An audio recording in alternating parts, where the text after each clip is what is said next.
Hello' everyone.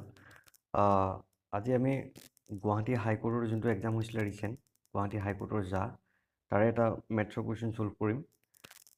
এনেকুৱা এইটো তোমাৰ স্পীড, টাইম এণ্ড ডিষ্টেঞ্চৰ কুৱেশ্যন, যিবিলাক আমাৰ ষ্টেট গভৰ্ণমেণ্টৰ এক্সাম হয়, ADRE হওক, আছাম পুলিচ হওক, SI হওক, এইবিলাকত এনেকুৱা ধৰণৰ এইটো টপিকৰ পৰা কুৱেশ্যন সোধেই। চ' এইটো স্ক্ৰীণত দিয়া কুৱেশ্যনটো চোৱা। এই কুৱেশ্যনটো তোমাৰ এই লাষ্ট জানুৱাৰী নে ফেব্ৰুৱাৰীত যাৰ এক্সাম হৈছিলে সেই তাত আহিছিলে। চ' কুৱেশ্যনটো বহুত ইজি হয়, জাষ্ট ইয়াত ইউনিটটো কনভাৰ্ট কৰিব লাগে। এতিয়া কুৱেশ্যনটো চোৱা।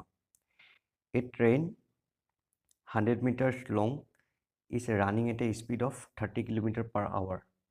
ইয়াত সুধিছে কি, find the time taken by it to pass a men standing near the railway line. Okay, ইয়াত কি কি দিয়া আছে চোৱা। ট্ৰেইনখনৰ ডিষ্টেঞ্চ কিমান দিছে,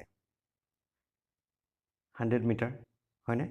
আৰু ট্ৰেইনখনৰ স্পীড কিমান দিছে, স্পীড দিছে 30 km/h হয়নে? আৰু কি কৈছে কি, এ মেন ষ্টেণ্ডিং নিয়েৰ এ ৰেলৱে লাইন। অ'কে, এইটো ছাপ'জ ৰেলৱে লাইন, ইয়াত এটা মানুহ থিয় হৈ আছে। জুম কৰিলে মানুহ থিয় হৈ আছে। এই মানুহটোৰ একো স্পীড দিয়া নাই। আকৌ মানুহটোৰ যদি স্পীড দিয়ে তেতিয়া কুৱেশ্যনটো আমি বেলেগ এটা ৱেত ছল্ভ কৰিম। যিহেতু মানুহটোৰ একো স্পীড দিয়া নাই, চ' কুৱেশ্যনটো একেবাৰে চিম্পুল। এতিয়া চোৱা, এতিয়া এই যোনটো ডিষ্টেঞ্চ দিছে 100 মিটাৰ, ইয়াৰ ইউনিটটো কি, মিটাৰ হয়নে? আৰু যোনটো তোমাৰ ট্ৰেইনখনৰ স্পীড দিছে, স্পীডৰ ইউনিটটো কি দিছে, km/h দিছে হয়নে? দুইটা ইউনিট বেলেগ বেলেগ। আৰু এনচাৰটো চোৱা, এনচাৰটো কিহত দিছে, ছেকেণ্ডত দিছে হয়নে? চ' আমি কি কৰিব লাগিব এতিয়া, এই km/h যোনটো আছে সেইটো আমি কিহলৈ কনভাৰ্ট কৰিব লাগিব, সেইটো আমি মিটাৰ/ছেকেণ্ডলৈ কনভাৰ্ট কৰিব লাগিব। চ' এইটো আমি কেনেকৈ কনভাৰ্ট কৰিম, এইটো কি কৰিম, 30 × 5/18 কৰি দিম। অ'কে, এই 5/18টো কেনেকৈ হ'ল আমি পাছত চাম, বাট এতিয়াও চাব পৰা। আমি জানো যে 1000 মিটাৰ 1 কিলোমিটাৰ হয়নে? 3600 ছেকেণ্ডে কিমান, 1 hour। চ' এইটো যদি এনেকৈ কাটি দিয়া, এইটো কাটি দিলা, 2 5 × 10, 2 5 × 10, 2 8 3 × 36। চ' ইয়াৰ পৰা কি হ'ল, 5/18টো আহিলে। বুজিলা? এইটো মই লাষ্টত কেনেকৈ কনভাৰ্ট কৰে আকৌ ভালকৈ শিকাই দিম। অ'কে, এতিয়া তোমালোকে কুৱেশ্যনটো চোৱা।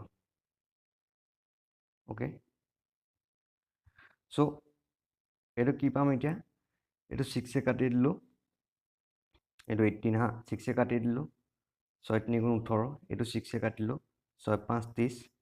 চ' এইটো আমি কিমান পাম, 25/3।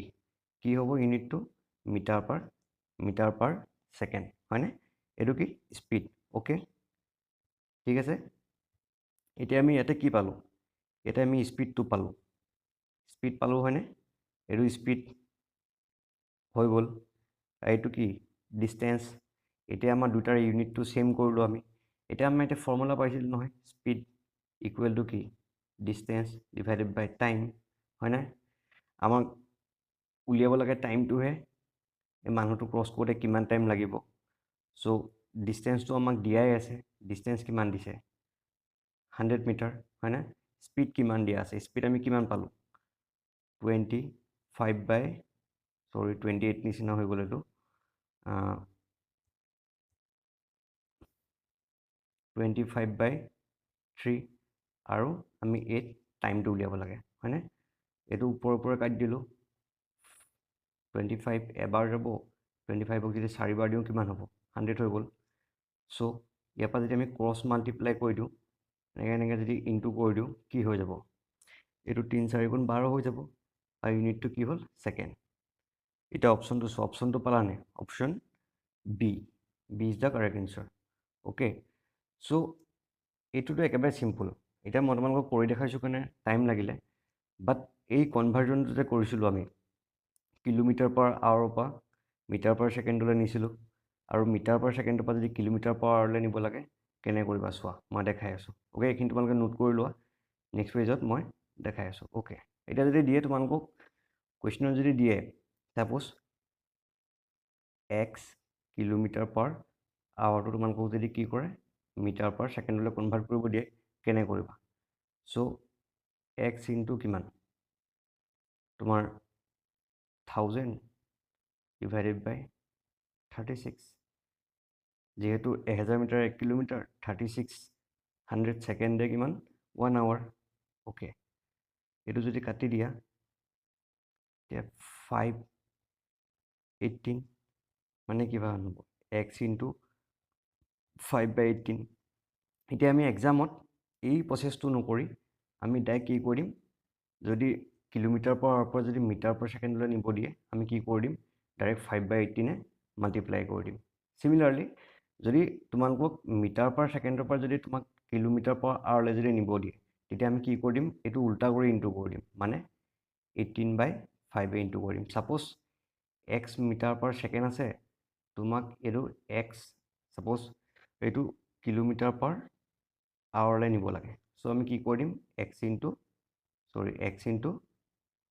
18/5 কৰি দিম এইটো খালি কনফিউজ নকৰিবা 5/18 আৰু 18/5ৰ মাজত কনফিউজ নকৰিবা দেই যদি কিলোমিটাৰ পাৰ আৱাৰৰ পৰা মিটাৰ পাৰ ছেকেণ্ডলৈ নিব লাগে তেতিয়াহে আমি 5/18 কৰিম অ'কে যদি মিটাৰ পাৰ ছেকেণ্ডৰ পৰা যদি কিলোমিটাৰ পাৰ আৱাৰলৈ নিব দিয়ে তেতিয়া আমি কিহে কৰিম 18/5 অ'কে ঠিক আছে এতিয়া চোৱা এই 3600টো তোমালোকে কেনেকৈ আহিলে যদি ভাবি আছা কিছুমানে ভাবিব পাৰা যিহেতু ময়ো আগতে জনা নাছিলোঁ বাৰু 1 আৱাৰ মানে কনফিউজ লাগি যায় কেইটা 60 ইনটু হৈ আছে চ' আমি জানো যে 60 মিনিটছে কিমান 1 আৱাৰ হয়নে 60 মিনিটছে 1 আৱাৰ হয়নে আকৌ 1 মিনিটত কিমান থাকে 1 মিনিটছত কিমান থাকে তোমাৰ 60 ছেকেণ্ড হয়নে এই 60 ইনটু 60 কিমান 3600 ছেকেণ্ড হয়নে এতিয়া বুজি পালা চ' এইখিনি মই তোমাক প্ৰচেছটো দেখাই দিছোঁ মানে যোনে একেবাৰে মেথছ নাজানা মেথছক ভয় কৰা সিহঁতৰ কাৰণে আমি কৰি আছোঁ আৰু যোনে জানা সিহঁতেতো এইটো কুৱেশ্যন পাৰিবই এইটো কুৱেশ্যন একো টাফ নহয় আৰু যোনে নাজানা সিহঁতে এটলিষ্ট এইবিলাকো যদি আমি ছল্ভ কৰি যাওঁ তেতিয়া এক্সামত আমি কৰিব পাৰিম এনেকুৱা বেলেগ কুৱেশ্যন আমি কৰিব পাৰিম আৰু এইটো টপিকৰ পৰা তোমাৰ কুৱেশ্যন আহেই অ'কে ঠিক আছে এতিয়া আমি নেক্সট কুৱেশ্যনটো চাম